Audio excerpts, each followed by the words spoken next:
Well, the main character is dealing with the Emperor, the male lead is dealing with the Empress, because remember, he works for the Empress. And he is still on the idea, and I totally agree with him, that the granddaughter, who is, the former ex-emperor's, you know, daughter, she's the only living surviving one outside of, I think, her aunt or some relative, female relative, but yes, she's the only surviving bloodline of that man, is suspicious. And again, the Empress and him had did the whole ploy of pretending that he was going to get engaged with her when it actually not, and now she's doing the whole I want to be engaged with him thing, and that's more suspicious. That's more sus. And the Empress has been keeping an eye on her granddaughter, and she does not think her granddaughter is a threat, even though she somehow got sick after visiting her granddaughter and her granddaughter playing music, sounding like something from Grandmaster Demonic Convention. We're talking about that. I'm very suspicious she's done something to her grandmother.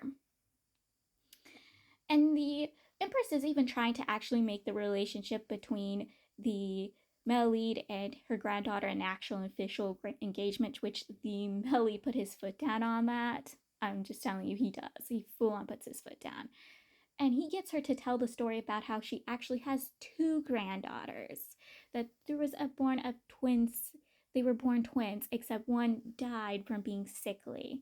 And the male lead realizes that this twin is probably actually still alive and is going around pretending to be her sister. She's also probably working with the leader of the 13 floors.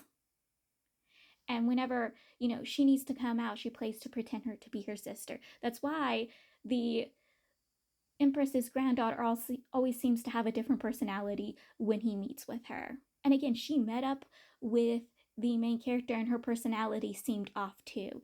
The main character also notices that she was a specifically exceptional martial artist, and they get together and they tell each other this information and their idea. And the male lead reveals, since the Lantern Festival, the ex-empress, the eldest princess, he's been suspicious of the granddaughter of the emperor and empress. So the main character, he's kind of buddies with the third prince. Like, they hang out sometimes, they run into each other, they both like to drink and party and have fun. And so he runs into the third prince when he's visiting the emperor. The third prince invites him to his banquet he's having for the Lantern Festival. The main character wasn't going to go, but he pulls the main character's leg until the main character agrees to go. And the main character tries getting the male lead to come with him.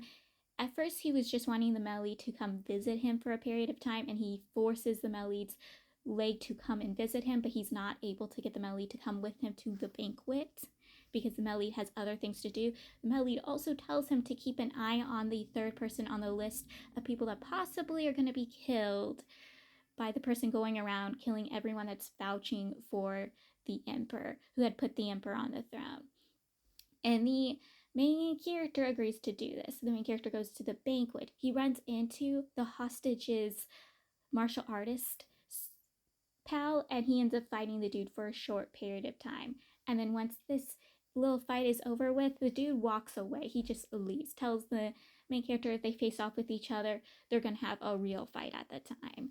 The main character goes and continues his way to the banquet, and there he meets up with the third prince. He meets up with the second princess. He has a conversation with both of them.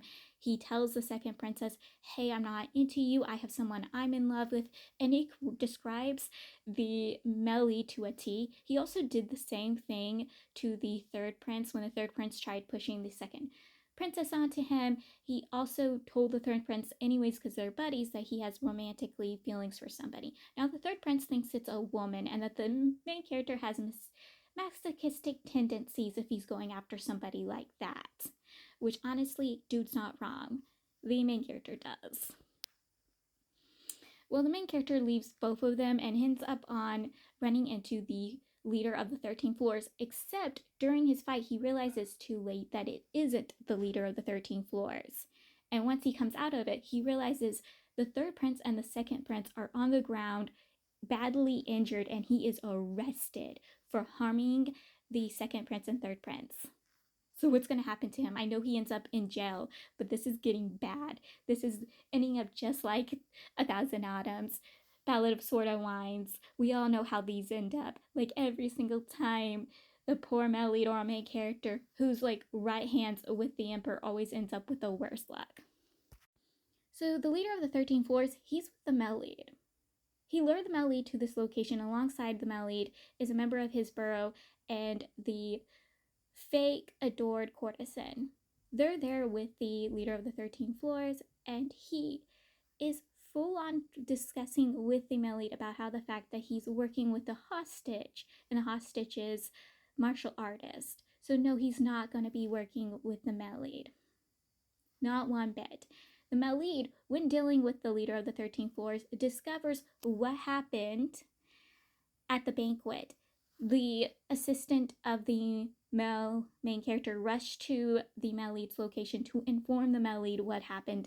And the male lead's like, I gotta get out of here. I got to get to my man's side. I need to nag him and scold him. They each give each other a present in this. So the male lead gives the main character an ultimate, and the main character gives the male lead a fan that is painted with his face on it. The main character's face on it, because again, the main character is a peacock.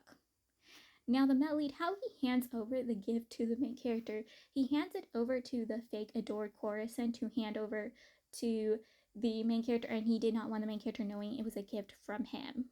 So she does this, but every lie she tries coming up with does not go well. Like, the main character keeps refusing to take the gift over and over again, so she gets the assistant to help her alongside.